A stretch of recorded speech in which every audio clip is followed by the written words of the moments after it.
I don't normally make videos based around individual gaming news items because I'll usually throw those into the weekly waypoint, but holy shit, we need to talk about this Xbox leak. Oh my gosh, if you haven't seen it, go look it up before watching this.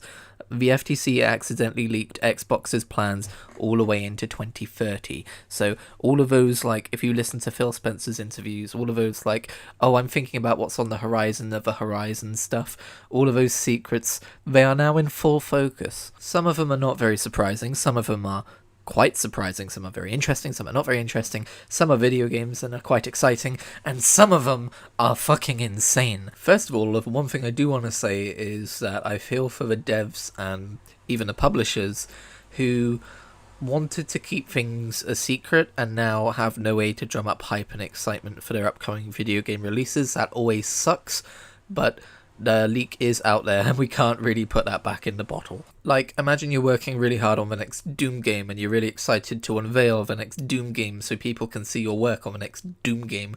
I don't know why I'm saying it like that.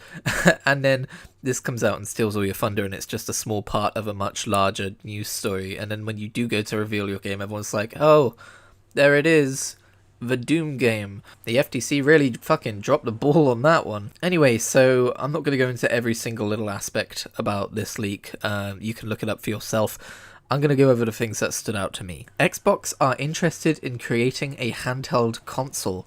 It doesn't seem like at the time of making these plans, this entire document is from 2020, by the way, it doesn't seem like they were actually in the middle of doing it, but it is something on, I guess, the far horizon that they were looking into doing. This is interesting because Xbox have always denied having any interest in the handheld market outside of cloud.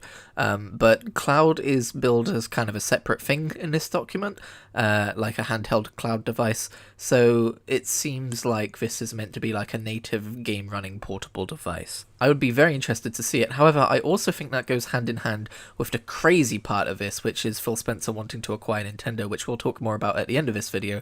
But I kind of feel like if they were going to do a handheld, they would only do it if Nintendo were to make it for them. Or maybe that's their ideal situation, and if they can't acquire Nintendo, which they probably can't, then they'll just do it themselves. Also, another thing I've not really seen people bring up, this document is from 2020, things could have changed. For instance, the Keystone Cloud device is on here as something that is fully funded and on the horizon, but I think they said that they cancelled that eventually in a more recent year. Either that or they're just taking it back to the drawing board and reworking it, I don't know, but I feel like there's some outdated information on here for sure. Like, you've got to take everything with a pinch of salt, like all of the games on the upcoming games things, any of them could have been cancelled, and obviously that list with all the games on it and the years where they're supposed to come out is grossly out of date because the pandemic happened and everything got delayed by years. It's crazy to see that Starfield was originally meant to come out in 2021. Anyway, it looks like they have a new controller coming, which is going to be a lot more like the PS5s in terms of all the special vibrations it does. And I hate the look of it because they've got this weird half design going on where the handles are like a different color to the you know, the main bit of a controller where all the buttons are, and it just looks terrible. It looks so bad. I don't know what they are thinking. They've also got a mid-console refresh of the Series X coming out and the Series S with more storage, better Wi-Fi capabilities, and for the Series X, no disc tray. I've seen some people up in arms because they said, well, Phil Spencer promised us that there would be no mid-console refresh cycle, and now here they are, and he's lying to us to get more sales. And honestly, after what I saw at the end of this video with the Nintendo stuff, yeah, probably, possibly, he could be lying. But also they could have either cancelled those plans, or I think more likely he doesn't consider it a mid-console refresh cycle in the way that we're used to. Like, these aren't like upgrades, these aren't adding better graphics cards and that kind of thing. This isn't like a, you know, PS4 Pro, Xbox One X scenario. This is more like the Switch OLED, where it's kind of an upgrade in terms of like an aspect of a console, but it's not like a performance upgrade. It's like when you play Need for Speed Underground and you've got visual upgrades and then you've got performance upgrades. These are visual upgrades. Not the best analogy because of course it is technically a performance upgrade, but you know what I mean. I do wonder if the Xbox Series S mid-console refresh thing has already happened because obviously they've recently released the Black Series S with more storage, and that sounds very similar to this proposed. I forget the code name, but this 2025 Series S, and these are meant to be coming out in 2025, and then the next gen is apparently going to be coming 2028, which I've also seen some people making some noise about, but I mean that's following the usual cycle of consoles, fam. I know it seems crazy right now because we're in 2023 and this console still feels new, but I think the reason this console still feels new is because of mitigating circumstances like the pandemic delaying everything, and so they've not had too many new games to release, and a lot of the games have released across both this platform and the previous platform because there hasn't been a huge disparity between the two compared to previous console generations. But I guess it's interesting to confirm that they are planning another console generation, because some people have been wondering, like, is this meant to be it? Like, are they going to be transitioning into cloud gaming in the future forever? You know, that kind of thing. I never really paid heed to any of those theories, but there they are, and disproven unless the next generation is just all cloud. We've got literally no details on that, and that's probably because they also had no details on that back then. Anyway, that's all that really interests me on the hardware side of things. Let's move into the Bethesda games release cycle. Obviously, as I previously mentioned, everything, I guess this is the most fun part of the leak. This is the part where I get to gush. Anyway, sorry, I interrupted myself mid-sentence. This happens a lot. As I said, everything's been delayed a lot, so it's kind of hard to tell when things are going to come out. We can't look at something that's apparently going to come out this year and expect it to come out this year. You probably need to add 2 years to everything. There are some things on here which have mercifully been kept secret under project titles, and it will be fun to speculate about what those are / what might they have already have been. I know ZeniMax is meant to be working on a new game. I think they said new IP, but if they didn't, I'm kind of hoping it's Starfield Online, because I don't know, we've already got Elder Scrolls Online and Fallout 76, and it would be fun to have an online version of Starfield. Okay, don't at me. They could set it like as a prequel, set it like during the Colony War or before the Colony War or something. I don't fucking know. It could be cool, but I kind of think it's too early to be thinking about that. But then I don't know, because ESO was in development before Skyrim came out, so. But yeah, my personal theory is that Project Hibiki is that Tango Gameworks game that I've already forgotten the name of, that was a surprise release that everyone loved. Ah, shit. The Revan one. Anyway, let's just get on to the meat and potatoes. Oblivion remaster. Yes, there was already fairly credible rumours about this about a month ago, but I didn't want to believe them because we don't know the extent of this Oblivion remaster. This document isn't super in detail about these things because they're probably known quantities among the staff that it's being shared by, so we don't know if this is just basically a port of Oblivion to modern systems, but I don't see why they would need to do that, considering it's already backwards compatible, and their backwards compatibility program is so good that it kind of automatically upscales things, and they've done an FPS boost. God, I really hope the Oblivion remaster wasn't just the FPS boost. It leads me to believe that it might be more of like a Skyblivion style remake, which would be cool, and also potentially devastating for the Skyblivion folks. I'm sorry, my dudes. I hope you manage to release before this does. Also, if that's the case, it's nice that Bethesda didn't send a cease and desist, because there are some other less reputable companies which would absolutely have done that, being like, oh shit, no, we're making that, shut up, don't do it. Also, in a similar vein, one would imagine there is apparently a Fallout 3 remaster being done. I've tried so many times to get into the Fallout series, and the bleak post-apocalypse atmosphere always drives me away. However, it would be a Game Pass title I would happily give it another shot if it was remastered. Oblivion and Fallout 3 remasters are such a good idea, and I think people have been clamouring them for ages, and we'll have to see what they look like. Hope they haven't been cancelled for whatever reason. But I have high hopes for them, and it just makes me think I need to get back on my Oblivion save file and finish that game's achievement list before this gets released. I think it's a little bit of a shame that Starfield DLC is only listed once. I guess that could potentially mean like multiple entries in the same year of DLC, but I don't think so, because the Shattered Space expansion is already a known quantity, and I was kind of hoping there would be more. I know everyone would shout me down and say, no, they need to focus on the Elder Scrolls 6, but at this point I love Starfield so much, it is the Elder Scrolls 6 in that kind of like way of me wanting a new Bethesda RPG. Obviously it's not the same as the Elder Scrolls 6, I'm not stupid, but I'm kind of okay with it as a stopgap. I love it for its own thing, and I'm really excited to find out what the Shattered Space DLC is going to be all about.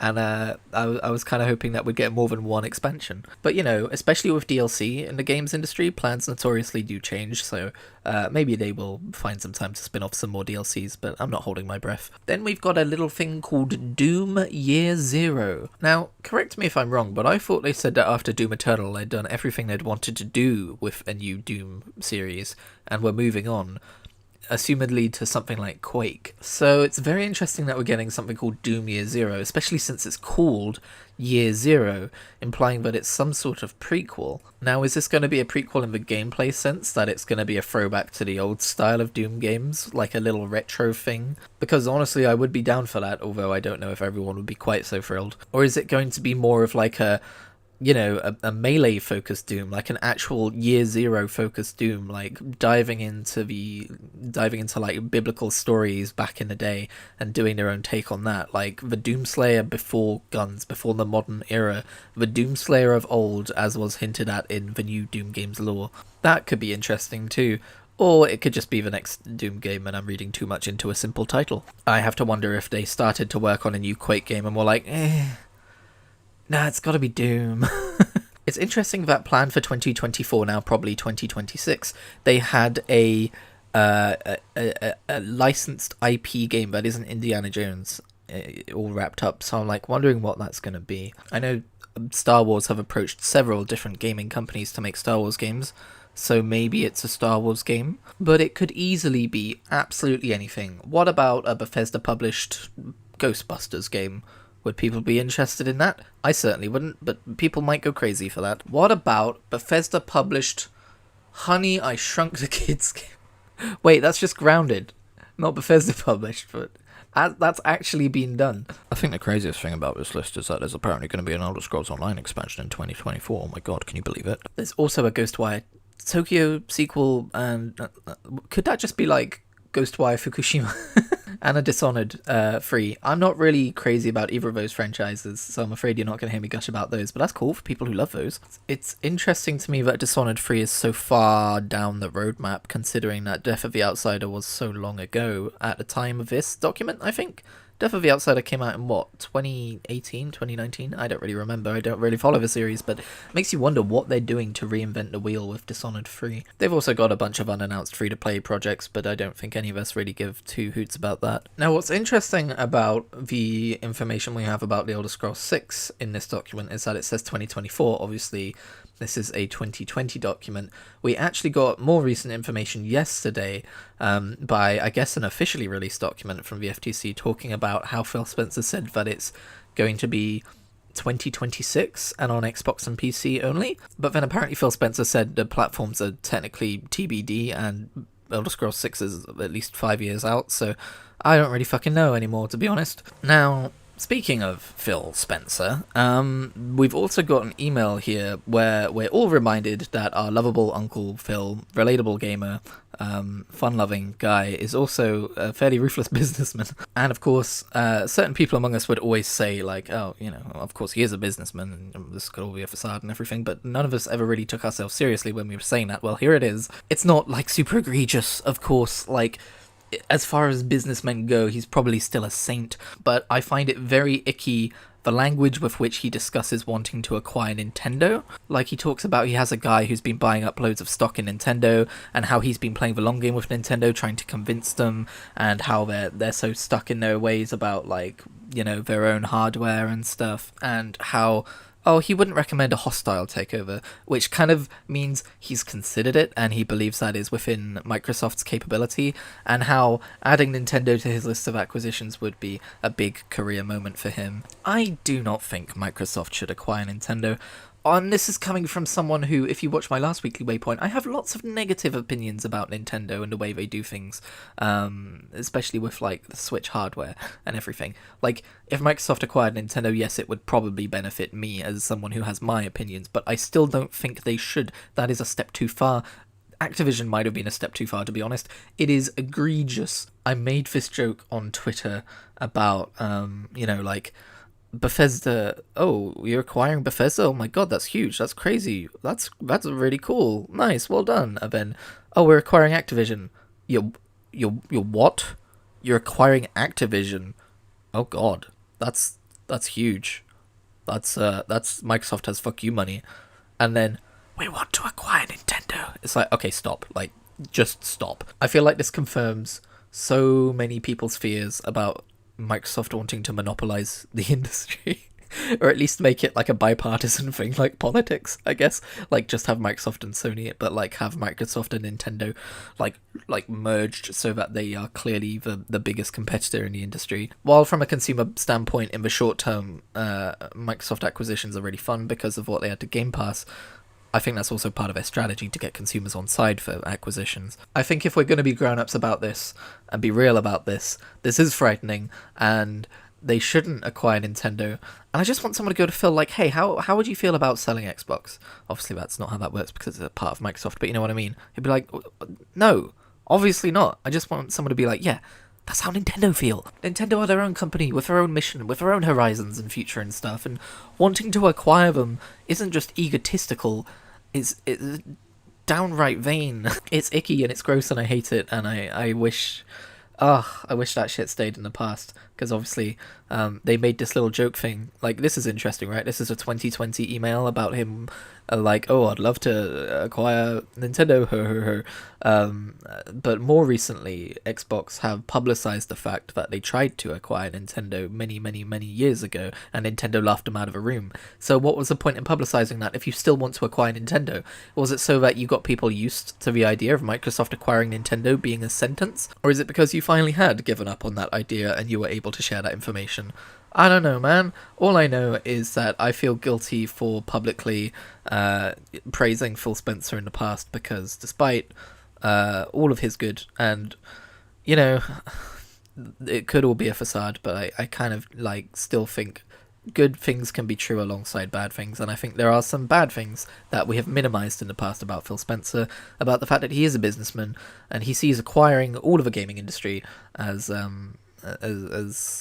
the solution to Microsoft's gaming problems, when really maybe they should focus more on bolstering their own IP. And in the past, I've been down with Microsoft's acquisition strategies because they've benefited me, and maybe I need to grow up a little bit and be like, you know what, for the health of the entire gaming industry, maybe they should fucking stop. Oh, and one more thing, I don't know who's gonna watch this video or how far it's gonna reach, so I don't give a shit about console wars. Don't, I'll ban you from the comments. Just fucking stop, just grow up. Like, it is possible to be a fan of Xbox and their games and their mission and everything, and not like the peek behind the curtain that we just got. Anyway, I hope you enjoyed this one-off thoughts on video. I thought this was kind of too big to leave for a week to the weekly waypoint, and also have a fairly strict time limit on, in terms of talking about other things within the same weekly waypoint like I like to do. Let me know what you think about everything that got leaked. Let me know if there's anything I missed, because I pretty much did wake up this morning, read it, and this is my first take on it. Apparently Red Dead Redemption 2 is also slated for a remake or a remaster or something. I don't really care about that. Anyway, like if you liked the video, and subscribe for more video gaming takes from your friend Kritigri.